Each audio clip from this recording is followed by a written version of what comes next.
हरियाणा विधानसभा में deputy speaker Ranbir Gangwa ने कहा कि भूपेंद्र सिंह हुड्डा की घोषणाओं पर किसी को यकीन नहीं है। हिसार में रणबीर गंगवा ने कहा कि चुनावी मौसम में हड़ताल कर सरकार पर दबाव बनाने वाले कर्मचारी अपने मंसूबों में कामयाब नहीं हो सकते। हिसार में डिप्टी स्पीकर रणबीर गंगवा से खास बातचीत की टोटल न्यूज के associate editor doctor Mahesh Kumar ने।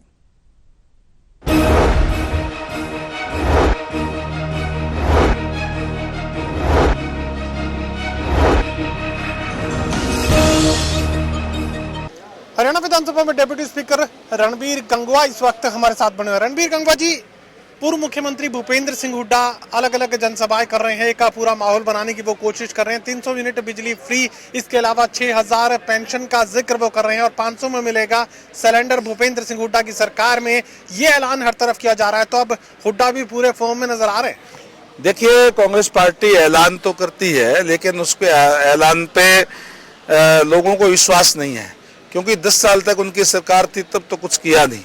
अब वो ऐलान करने का काम करते हैं। अब तो आपके सामने मोदी जी की ये गाड़ी आई हुई है। ये मोदी जी की गारंटी का मतलब ये है कि पूरी होने की गारंटी, और इस पे आज प्रदेश और देश की जनता ने मोहर लगाने का काम किया है। लोग आज विश्वास करते हैं। केवल और केवल कह देने से नहीं, करने से होता है। भारतीय जनता पार्टी जो घोषणा करती है उस पर खरा उतरने का काम करती है।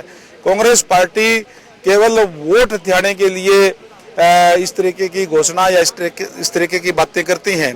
जो लोग आपस में लड़ रहे हों, जिन लोगों का आपस में कोई समन्वय ना हो, वो प्रदेश की और देश की जनता का भला क्या करेंगे? और लोग इस बात को अच्छी तरीके से समझ चुके हैं, उनके झांसे में आने वाले नहीं हैं। मोदी की गारंटी का जिक्र तो आप कर रहे हैं, लेकिन कल कांग्रेस के नेता जेपी हिसार में बने हुए थे। वो ये कह रहे थे कि विकसित भारत संकल्प यात्रा जहां भी जा रही है, फॉलोन शब्द का इस्तेमाल वो कर रहे थे, यानी कह रहे थे clean sweep Bharatiya Janata party का देखने को मिलेगा।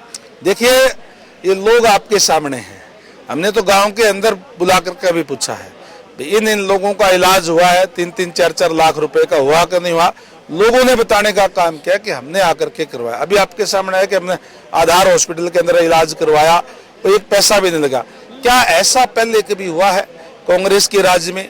धरातल तक कोई योजना गई है उनके राज्य में? तो ये जरूर है, वो पहले खुद ही कहते थे जिस तरीके से कि हम अगर 100 रुपए भेजते हैं तो 15 रुपए नीचे धरातल तक पहुंचते हैं।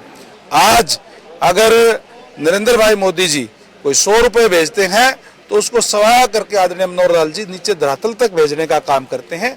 आज हमारे जो हम कहते हैं कि अंत्योदय, अंतिम व्यक्ति तक सरकारी सेवाओं का लाभ जाना चाहिए, वो आज लोगों को मिल रहा है, और इसलिए भारतीय जनता पार्टी के साथ लोग आज हैं। हरियाणा के लोगों की मुश्किलें एक बार फिर से बढ़ने वाली हैं। पटवारियों ने भी हड़ताल का ऐलान कर दिया है। देखिए, हड़ताल क्यों कर दिया, किस तरीके से कर दिया, वो तो आप वायदा खिलाफी की बात वो कह रहे हैं। वो कह रहे हैं कि पिछली बार जो समझौता हड़ताल के बाद किया गया था, सरकार ने उस समझौते को निभाने का काम नहीं किया, पटवारियों के साथ किया धोखा। ऐसा कोई भी हम वायदा नहीं करते जिसको हम पूरा ना कर पाए, और जो कोई भी वायदा किया है तो निश्चित रूप से वो पूरा ही हुआ होगा। लेकिन जैसे आपको पता है कि अभी चुनावी साल है, चुनावी साल के अंदर अलग अलग संगठन अलग अलग किस तरीके के ऐलान करते हैं। लेकिन मैं उनसे ये कहना चाहूँगा कि भारतीय जनता पार्टी की सरकार है। भारतीय जनता पार्टी की सरकार जो कहती है वो करती है। किसी के साथ कोई धोखा या इस टाइप का हमारे उस शब्दकोश के अंदर वो नहीं है कि हम इस टाइप की कोई बात करें। यानी अगर कोई हड़ताल करता है तो चुनावी मौसम में सरकार पर दबाव बढ़ाने की वो तैयारी कर रहा है, कोशिश कर रहा है। बेशक कोई भी अगर कोई गलत तरीके से करे तो सरकार इसके दबाव में नहीं आती। सरकार अपना काम स्मूथली कर रही है। जिसको जो हक मिलना चाहिए वो हक उसका देने का काम सरकार की तरफ से किया जाता है। केवल और केवल अगर कोई दबाव के अंदर या और कोई इस तरीके से करे तो उसके ऊपर कार्य हमारी सरकार जो है वो नहीं करती। चलिए, चुनावी मौसम में भारतीय जनता पार्टी किसी भी तरह के दबाव में आने वाली नहीं है, ये डेप्यूटी स्पीकर की तरफ से कहा जा रहा है। और पटवारियों के हड़ताल को लेकर भी डेप्यूटी स्पीकर कुछ ऐसा ही कहना चाहते हैं। सहयोगी कमल के साथ doctor Mahesh Kumar, total news Hisar.